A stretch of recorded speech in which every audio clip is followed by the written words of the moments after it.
Assalamualaikum warahmatullahi wabarakatuh. Perkenalkan, saya Avelia Putri Widodo dari kelas 11 IPS 3 nomor absen 8. Pada kesempatan kali ini, izinkan saya menyampaikan biografi salah satu tokoh pahlawan Indonesia, yaitu Ahmad Soebardjo, untuk memenuhi tugas akhir semester mata pelajaran sejarah minat. Ahmad Soebardjo merupakan tokoh pejuang kemerdekaan dan pahlawan nasional Indonesia yang juga memiliki profesi sebagai diplomat dan merupakan Menteri Luar Negeri Indonesia yang pertama. Ia juga berperan penting dalam persiapan proklamasi kemerdekaan. Ahmad Soebardjo memiliki nama panjang Raden Ahmad Soebardjo Djoyo Adisuryo. Nama tersebut merupakan pemberian dari sang ibu yang merupakan keturunan Jawa Bugis. Ayahnya yang bernama Tuku Muhammad Yusuf merupakan seorang keturunan bangsawan Aceh dari Pidi. Ayahnya memberikan nama Tuku Abdul Manaf. Ahmad Soebardjo lahir di Teluk Jamber, Karawang, Jawa Barat pada 23 Maret 1896. Kenichi Goto dalam Jepang dan Pergerakan Kebangsaan Indonesia menyebutkan jika Ahmad Soebardjo tumbuh dalam lingkungan yang memegang ajaran Islam yang kuat dengan sistem budaya Jawa. Karena didikan dari keluarganya, Ahmad Soebardjo menjadi seseorang yang berwatak tenang dan selalu berhati-hati dalam memikirkan tindakan yang harus dia lakukan ketika menghadapi suatu hal. Riwayat pendidikan Ahmad Soebardjo. Ia bersekolah di Hogereburger School atau HBS yang setara dengan SMA pada tahun 1917. Lalu ia melanjutkan pendidikannya di Universitas Leiden yang berada di Belanda dan memperoleh gelar Master in the Rechten atau gelar yang setara dengan sarjana hukum di tahun 1933. Saat Ahmad Soebardjo masih menjadi mahasiswa, ia aktif dalam organisasi pergerakan pemuda yaitu Jong Java dan Perhimpunan Indonesia yang merupakan perhimpunan mahasiswa Indonesia di Belanda. Setelah kembali ke Indonesia, ia bergabung dalam BPUPKI dan PPKI sebagai anggota. Pada Februari tahun 1927, Ahmad Soebardjo bersama beberapa pemuda dari Indonesia yang sedang menuntut ilmu di Belanda menghadiri forum bernama Liga Menentang Imperialisme dan Penindasan Penjajah di Brussel, Belgia. Ahmad Soebardjo melalui bukunya yang berjudul Kesadaran Nasional, sebuah autobiografi, mengatakan jika ia datang sebagai perwakilan mahasiswa Indonesia bersama Muhammad Hatta, Semaun, Gatot Tarunomiharjo, dan Muhammad Nasir Datuk Pamuncak. Pada forum internasional ini, Ahmad Soebardjo berkesempatan untuk angkat bicara. Di hadapan hadirin, ia menegaskan tentang pentingnya upaya yang harus dilakukan untuk melawan kolonialisme dan imperialisme, yaitu dengan bersatu dan sepakat.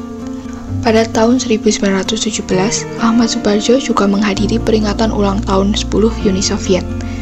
Ia hadir dalam peringatan ini untuk mewakili organisasi Perhimpunan Indonesia. Ahmad Soebardjo mengunjungi Moskow dan Leningrad untuk menambah pengetahuan politik dan menyebarluaskan perjuangan rakyat Indonesia dalam melawan penindasan Belanda. Ahmad Soebardjo juga berperan pada saat menjelang kemerdekaan. Ia bergabung dalam organisasi buatan Jepang, yaitu BPUPKI dan PPKI, sebagai anggota untuk mempersiapkan kemerdekaan. Dalam peristiwa Rengas Dengklok, ia juga berperan dalam melakukan perundingan dengan golongan pemuda untuk meyakinkan pemuda agar Soekarno-Hatta dapat kembali ke Jakarta. Dalam peristiwa tersebut, ia berhasil meyakinkan pemuda agar tidak terburu-buru dalam melaksanakan proklamasi kemerdekaan. Ia berhasil menjemput Soekarno-Hatta di Rengas Dengklok dengan jaminan jika proklamasi kemerdekaan akan dilakukan pada 17 Agustus 1945. Ahmad Soebardjo juga mengusulkan untuk menggunakan kediaman Laksamana Maeda, peneliti Angkatan Laut Jepang, untuk menyusun naskah proklamasi. Dalam penulisan teks proklamasi, ia juga menyumbangkan sebuah kalimat yang berbunyi, "Kami bangsa Indonesia dengan ini menyatakan kemerdekaan Indonesia." Peran Ahmad Soebardjo setelah kemerdekaan. Pada 18 Agustus 1945, ia dilantik menjadi Menteri Luar Negeri Republik Indonesia pada Kabinet Presidensial sampai 14 November 1945. Pada tahun 1951 sampai 1952, ia kembali menjadi Menteri Luar Negeri Republik Indonesia. Kemudian pada tahun 1957 sampai 1961, Ahmad Soebardjo menjadi Duta Besar Republik Indonesia di Swiss. Dalam bidang pendidikan, ia menjadi profesor dalam bidang sejarah perlembagaan dan diplomasi Republik Indonesia di Fakultas Kesusastraan Universitas Indonesia. Berikut merupakan foto Ahmad Soebardjo saat mendampingi Presiden Soekarno. Ahmad Soebardjo wafat pada 15 Desember 1978 pada usia 82 tahun. Ia wafat di Rumah Sakit Pertamina, Kebayoran Baru, karena penyakit flu yang menyebabkan komplikasi.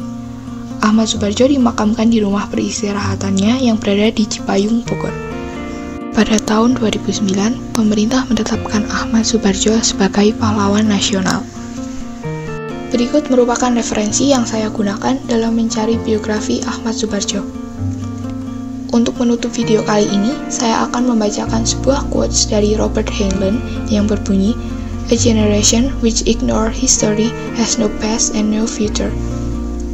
Sekian dari saya, apabila ada kesalahan mohon dimaafkan. Terima kasih. Wassalamualaikum warahmatullahi wabarakatuh.